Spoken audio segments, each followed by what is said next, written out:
the Story Grows. I'm Brad Patton. Today we have our May recap episode. So you'll hear clips from every interview that aired in the month of May, including my conversations with Sofia from Torn Open, Ernie and Justin from Idle Threat, Anders and Daniel from Draconian, Frida and Jonas from Rexoria, Andreas of Self-Deception, Jeremy from the Fire in the Mountains Festival, Ben from Archers, Shane from Slow Degrade, John from Codewords, Joe from Hecate Enthroned, Marc and Jean-Anael from Hanry, and Christian, CJ, and Jonatan from Narnia.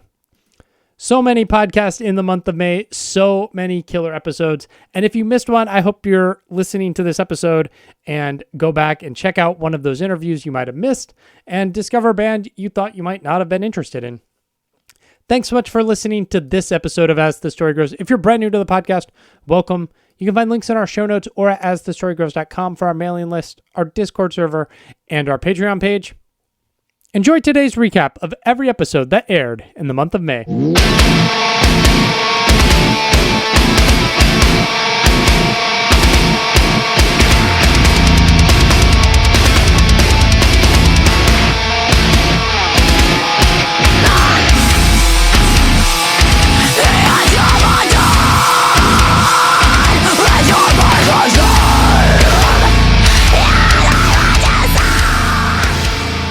Was the formation of Torn Open and you kind of transitioning into a vocalist role like coexist? Yes, they do coexist. The funniest part is I decided one day, I was like, dang, I really like screaming. I'm going to make a deathcore band, so I have to get really good really fast. And that is exactly what happened. Nice. What made you want to switch from vocals to drum, or from drums to vocals? Honestly, I felt like it was a lot of pressure playing drums. I mean, I played in a death metal band, and it was just a lot because I knew the heavier and heavier my band got, the more and more expectations people had on us, and especially on me. And I don't mean that in a selfish way. It's just you don't see girls play drums in death metal bands. You don't. So people already have expectations of me. They already have expectations of how they think I'm going to perform. And I feel like it added this whole level of stress that after a while it really wore down on me, and I didn't realize it. And it started manifesting into physical symptoms where I'd go to shows and I'd be about to play and I'd throw up. I'd be sick for hours before. I'd have migraines after. I'd have these terrible panic attacks, and it just got to the point where it was really unsustainable, and it was not good for my body. It ended up causing me actually some kind of long-term issues, which stinks. Yeah. But it is what it is. But I think that's why I still love to play, but I kind of just found out playing drums live, it just wasn't for me. And I'm a very outgoing person, being a vocalist, and the idea of controlling a crowd and just engaging with an audience in that way, it was never really difficult for me. That came to me a lot more easily. And I found that walking in the room as a vocalist versus as a drummer, the way I was approached and the expectations that were set of me, they were vastly different, whether they be something spoken or not. A lot of the time it was kind of just you could tell, you could feel it, it was just a lot different and became a lot more manageable for me.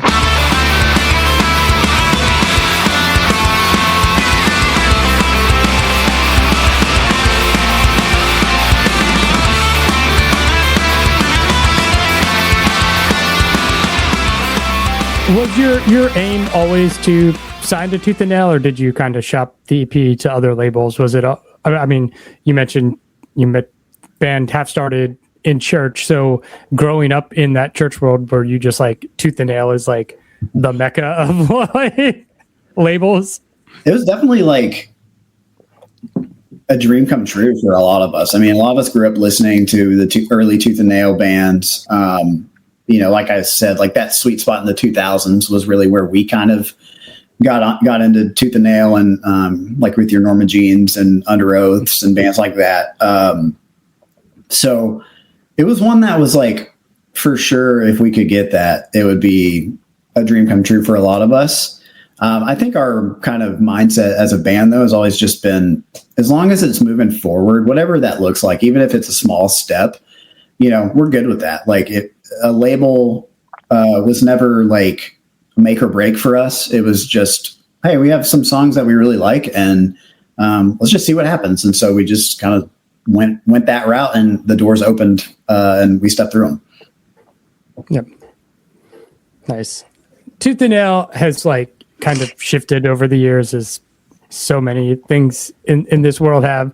From reading some of the lyrics of the record, and like, I don't know if you guys would categorize yourself as Christians or anything, but like, how do you find yourself fitting in that label as it's kind of transitioning to away from like a Christian label or anything? Do you care, or like?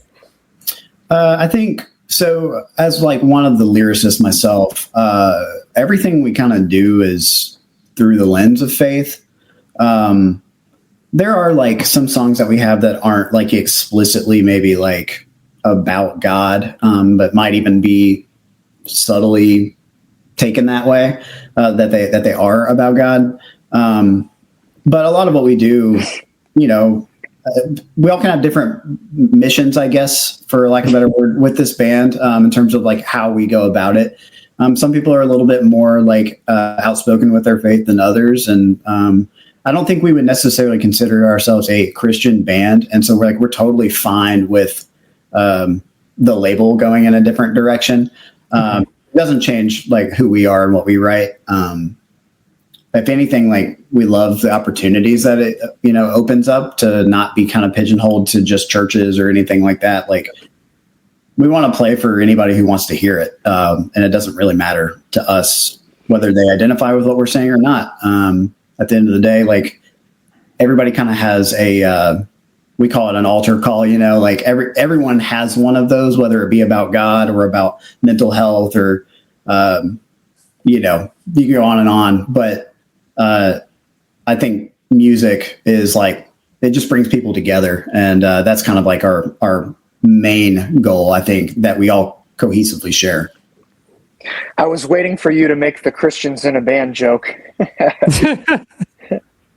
Like we all identify as Christian, and yeah, our music can be outwardly faith focused, and even some of the stuff that's said from stage, is sometimes more inviting into our beliefs. But yeah, we also love playing with bands that have nothing to do with faith or want nothing to do with faith.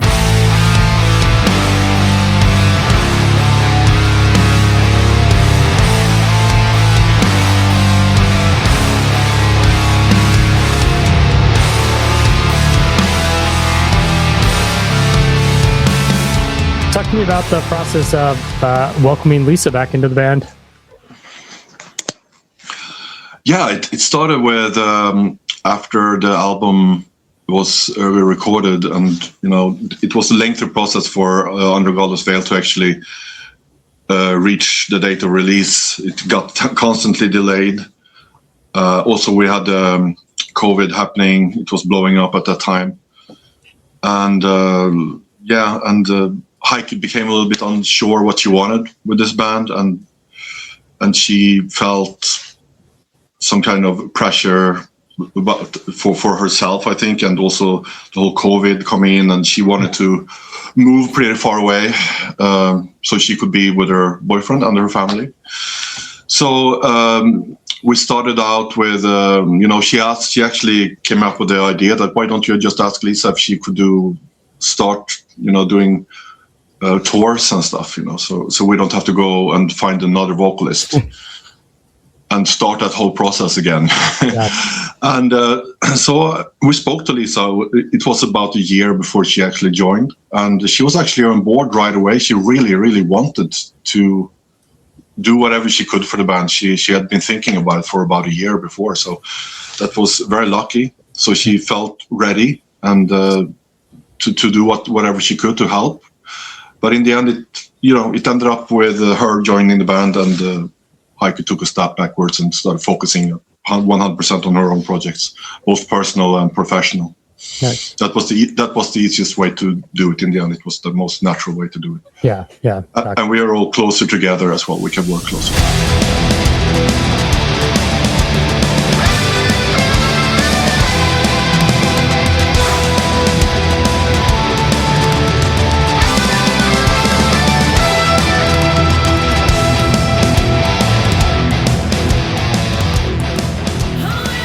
Let's talk about Rexoria. How did this band get started? It was many years ago now.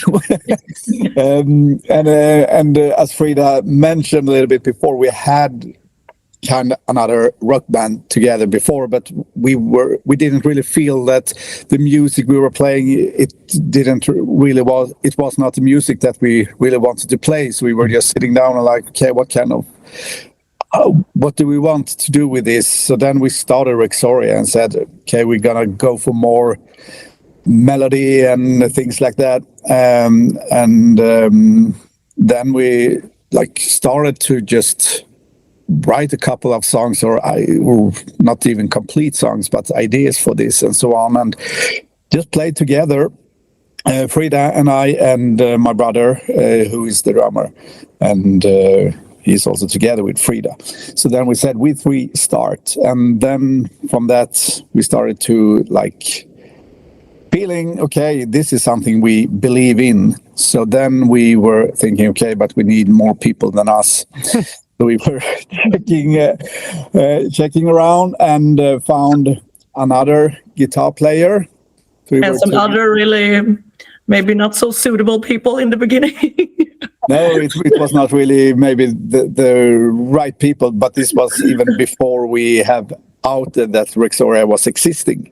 Yeah. So we didn't have any pressure or so to feel like, okay, we need to get started and so on to get gigs. So it was like just being in the background of nothing, because no one knew that we were playing or was starting up with this. And at one point there, I was just playing bass guitar because it was easier to find guitar players around here in the middle of nowhere. Yeah. Then we had this set up for a little while, and then one guitar player was dropping off and so on. And then we were just four, and I was playing guitar. And then we said we just have the bass on backing tracks while we are writing some more songs and so on, because we might have some keyboards also backing tracks. And from there, it was like that for 8 years or something like this. And then after 8 years, without even trying, we found our bass player now, Adam. It was some mutual friends, and we were all hanging out in a bar in his town, and we got to talk a bit, and he was like, oh, I would really like to join your kind of stuff and everything. And we took it really slow, getting to know him and everything, and it was really cool. And really, one thing we always said, if we're going to take a bassist into the band now after so long time, it should really be a match, and it should really be someone who is so eager to actually do this like we are. And he has been a great match on everything. So nice. Finally, we're complete.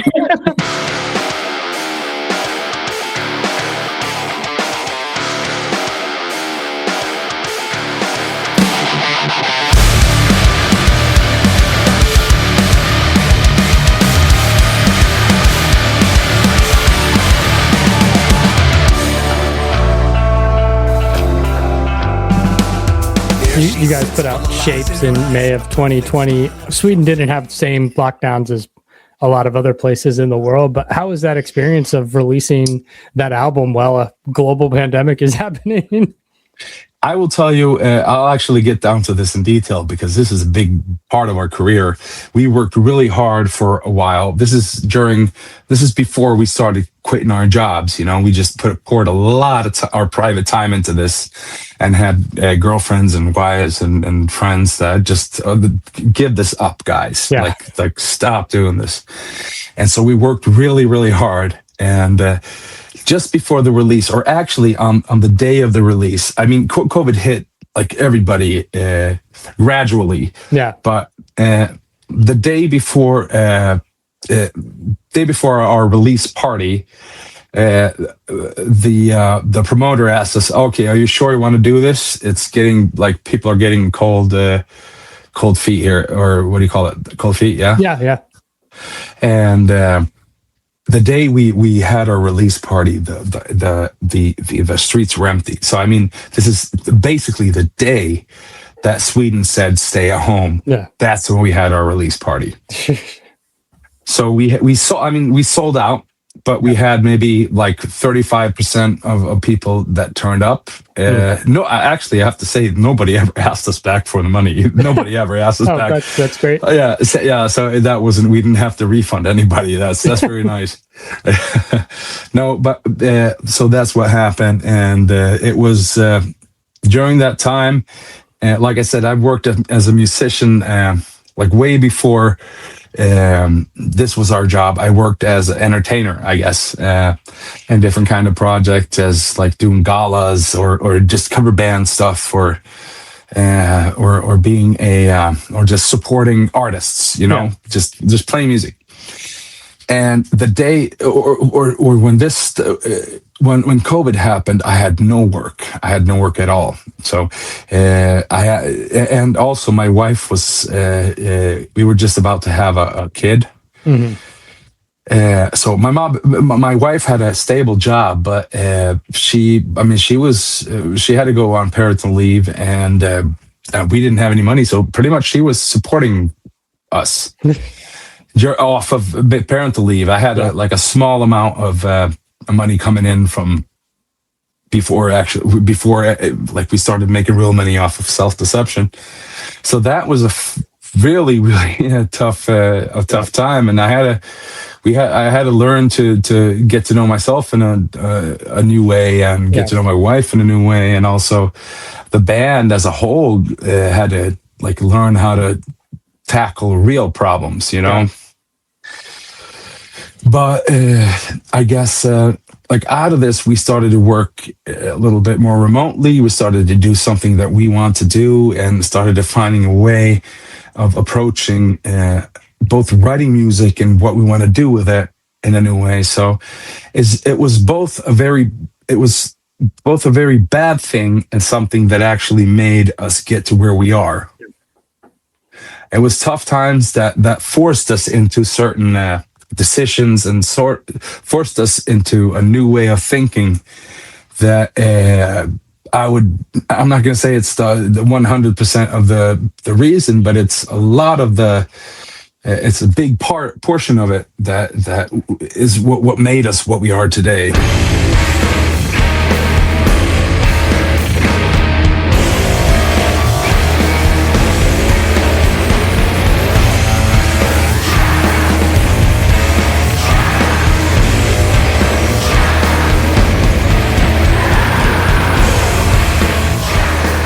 Steve has been to the festival before. Did you know Neurosis was getting back together and approached him? Did they approach you? And how tough was it to keep that secret? Yeah, we were, at this point, Steve is part of our family. He's, he played in 2022, which is when we met him. And then after that, and we brought it up to, he had a great time in 2022, and him and I stayed in touch. And I basically, when we were considering doing it on the Blackfeet Nation's land, I looked to Steve as almost as a mentor in a way, for advice on how to navigate this, what he thought about it. And so he was really, he provided some wisdom for me and the crew of Fire in the Mountains. And then when Firekeeper Alliance was started, they asked him to be on the board of directors. And so with Steve on the board of directors of the Firekeeper Alliance, that was certainly a good in with seeing if Neurosis wanted to get back together. Yeah. And we had approached Steve a number of times on the festival side about it, and he didn't think it was possible. And then last fall, maybe it's September or something of last year, some of the Firekeeper Alliance guys asked him about it. He thought that it could happen, and that if there was ever going to be a time to make it happen, that this was the time. Nice. And this was the place that it was going to happen at, because he he's very intimately involved in the Blackfeet Nation now, and with Fire in the Mountains. And so, Steve, it was Steve's brilliant idea. Basically, when all of a sudden I heard that Steve wanted to get Neurosis back together, play Fire in the Mountains, and have Aaron Turner be the replacement for Scott Kelly, and that they were going to put out an album on the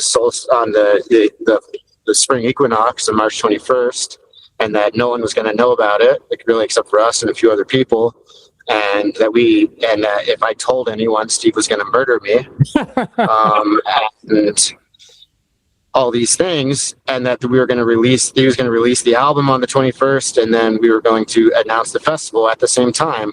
That was his idea. Nice.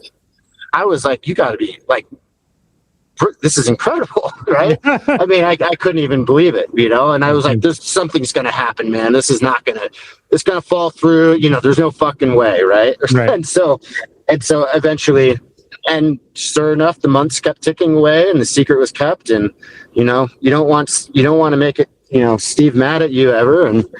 And so I didn't tell a soul, and that was pretty hard to do. I'm sure. Pretty hard to do.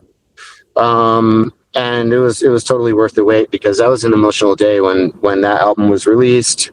The world got to listen to it. I got to listen to it. He didn't share it with me ahead of time. And I saw the people reacting to the album, the people reacting to them playing at Fire in the Mountains. And I'm not afraid to admit I cried a lot that day. And I had to take moments of my day and just be out with myself and in nature and sit by the pond and just listen to the album, go feed my chickens and be with them while I listen to the album, it was a great day, but it was, it was a hard secret to keep, but totally worth it. But also not that hard because I knew the gravity and the weight of it, and it was super important, and it was great. Yeah. What an album too. They really nailed that.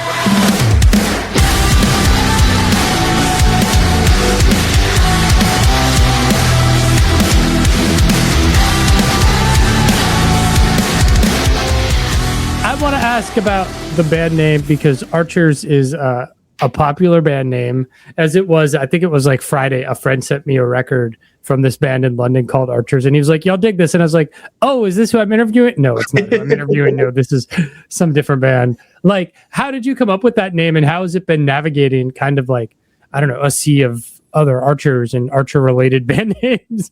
So I like, all of us kind of like wish we had some like grand story behind the band name. Like when it, like I was saying, when it started out, it was very much like a, couple of friends hanging out, blowing off steam, doing music on the weekend type of deal. Me and Nathaniel before came from a band called Archers and Illuminators, which the name kind of came long before me or him were around, and it kind of just like naturally transitioned into like, oh, like what if we shortened it and we're just Archers? There's not like a, I wish we had some grand story as to like how we came up with the name. But at the end of the day, it's really just a name. I think our drummer Grayson, who's like the visual guy for our band, he kind of came up with this idea of like, hey, like, even though obviously we're not going to like go out on stage and like archery getups or anything like that, we should have like a bow and arrow as like a symbol and just start putting that on all of our branding for just some sake of consistency. Yeah. But yeah, then as far as like all the other Archers and archery related band name, I think, I'm definitely one of those guys where I'm just like, oh, as long as everyone's happy, like I'm glad we're all doing our own thing. That's cool. I know, like I think we've like suing everybody on the internet. Yeah, I know. I think we've bounced some tweets back and forth with Arrows in Action before of like, what's up, archery related band. Yes.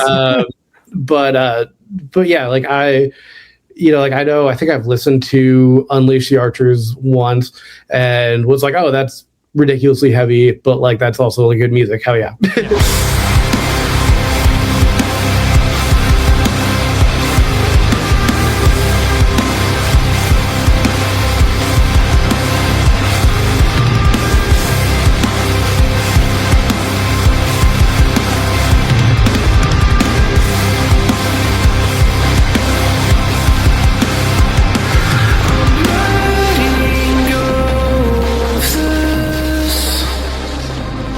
much of that initial genesis? I mean, you mentioned, the range from Deftones, which is, I mean, at this point, the heavy shoegaze band of all heavy shoegaze band. Yeah. To like the new gaze stuff with Nothing and Were. Like, how much was your initial thought of like, I like this lush shoegazy thing, but I want to be heavy, like, or was it just like, I don't know, a trial and error process of what sounds good? And I mean, I'm more of like, I write like, I don't necessarily go for like, a defined sound. I just kind of like write on emotion. So those songs were really just,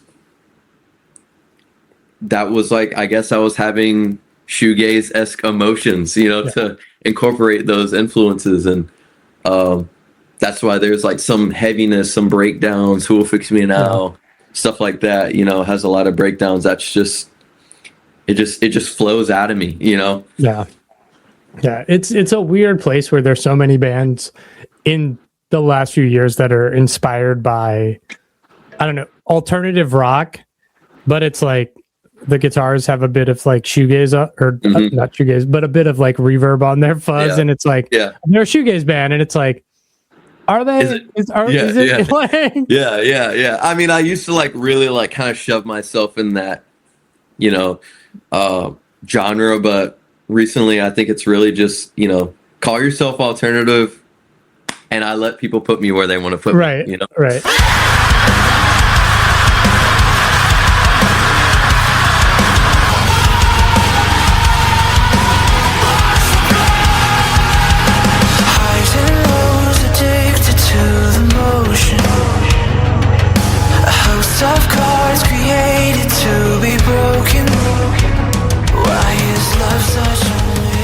Mentioning code words, what was kind of the genesis moment for this band?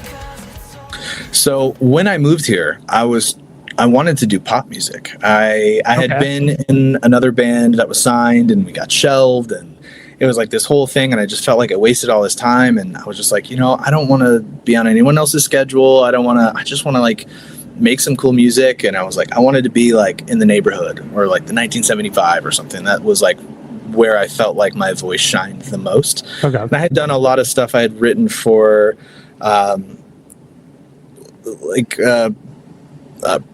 production music. Thank you, Jesus. I had done some, writing for TV shows and stuff like that. And they were all like, "Oh, you have such a good pop voice. You should really lean into that." So I started to do that. I wrote some music. A lot of it's still unreleased. And I came out here. I did like kind of the old fashioned way where you're like, all right, I'm going to get a music video. I'm going to put it on YouTube. I'm going to promote it a little bit, and it's just going to blow up, and then cool things will happen. Like that's what happened with that band, The Searching, right? Like we put out a music video, and everything just fell into place, and it was like a beautiful thing. And obviously we live in a different age now, and you got to do 305 TikToks per song every minute of every day. And so it just didn't really go anywhere. And eventually I did get reached out to by a notable label, and they were like, "Hey, you're a tiny artist, but I really do like this, and like let's talk, let's try to work something out." And I got like a demo deal. He was like, "Here's what the deal would be if we were to offer you something." And I kind of was like, it's really not like the greatest deal. I might need a little bit more to like kind of get this thing off the ground. And he was like, well, why don't you just like go it alone for a little bit, see if you can grow a little bit. I'll feel more comfortable investing and figure out your sound. You're a little too pop for this label. And at the time I was like, I don't really want to change my sound. And eventually it kind of petered out, and I was depressed, and I was working this job again, making great money, but I wasn't my purpose for coming out here. And I worked remote. So I was like not leaving the apartment, and I had told Hiram, I was like, man, I think I'm just going to hang it up. Like, I think I'll just, white picket fence, and that'll be my goal from now on, And he was like, nah, fuck that. Like, yeah, come to the house. Like, let's just write a song. Like, let's go back to your roots. Let's do some rock shit, because that's his lane. And he's like, I can help you. We'll do something sick. Yeah. And then I was just like, all right, dude. Like, yeah, I'll come over. So I like went over on some random Saturday, and my guitarist now, Garrett, was there, and I had never met him before. And he was like, yeah, this is my friend Garrett. This is my best friend Dillon. Like, let's just write a song. And the first day we wrote our song, The Best I Feel Is Numb. And we were like, wait, like, this kind of fucks. Like, there's something here. This is really cool.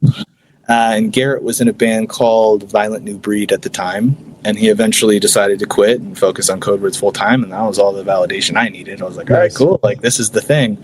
And it was a couple years ago now, and we kind of started the whole thing up, and it was just in the last like 4 or 5 months that things really have started to take off, and we're on Octane, and like got some really cool stuff, got signed, the whole 9. So it was awesome.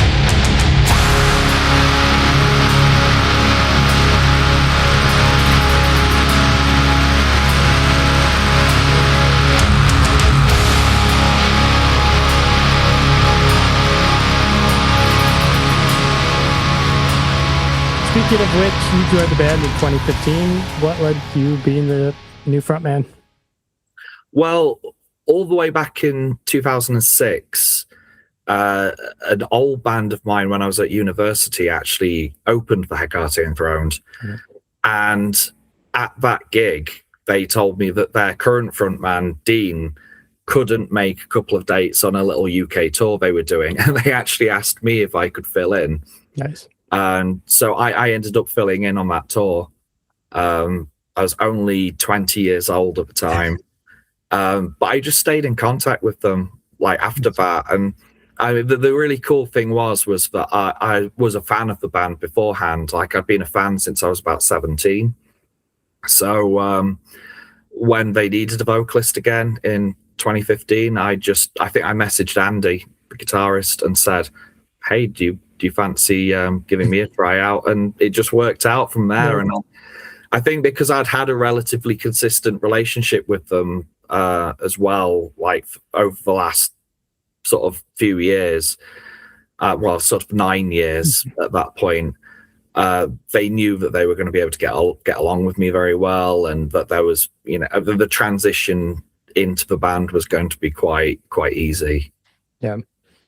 By the time you joined the band, they're in the writing process of Embrace. Was it kind of easy to step in and then take over a lyrical and vocal role, or was it just like, is that first go you're trying to feel things out and like not overstep your boundaries?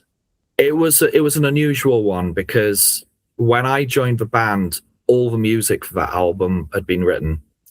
So I was in an odd place where I was kind of like a kid in a sweet shop, because I was like, I can't wait to start writing for this. It's going to be awesome.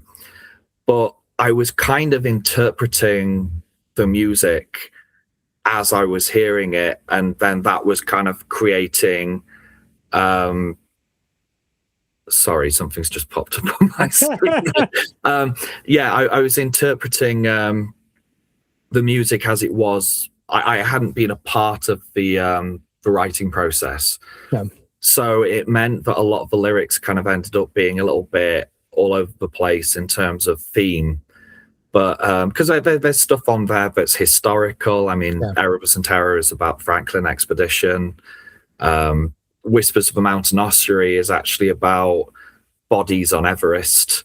And there's like an idea that the mountain itself is sort of some sort of mythic deity that people worship and end up, sacrificing themselves onto.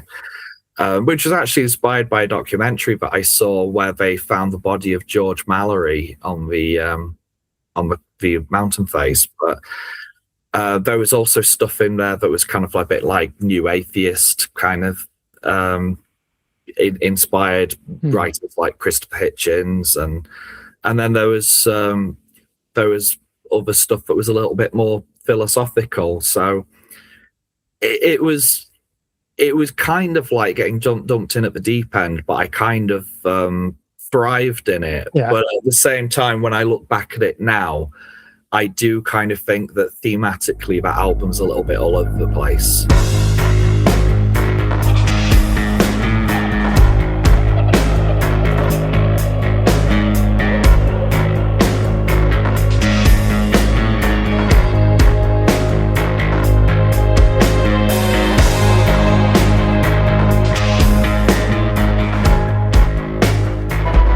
What led you guys to Pelagic?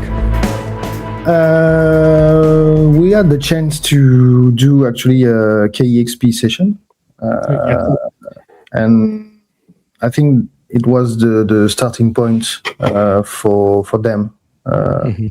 because they saw the video, and I think after that they wanted to sign us. Nice.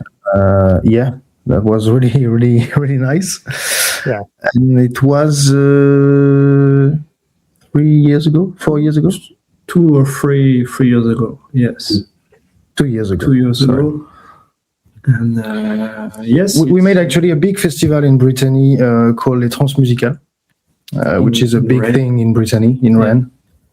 And during this festival, there's some KEXP session all the time because they come with the US crew and stuff like that. And we had the chance to do one session. And after we received the mail of Robin from Pelagic, it was more like a human connection. And he said to us, he really, really liked the Hanry music, so it was really nice, and we decided to sing in Pelagic.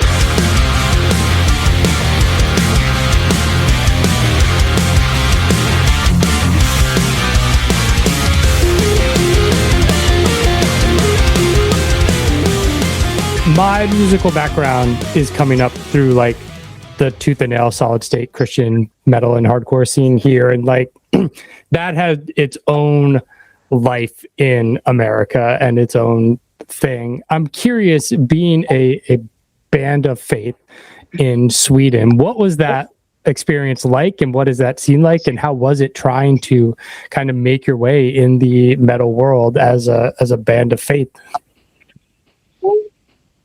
Well, I guess that when we started out many years ago, it's been 30 years now. Yeah, there were some Christian labels, but we never really went that route actually. So we just went straight to secular labels. It's not really that we thought so much about that. I guess it just came natural in a way because we had some connections in the business, and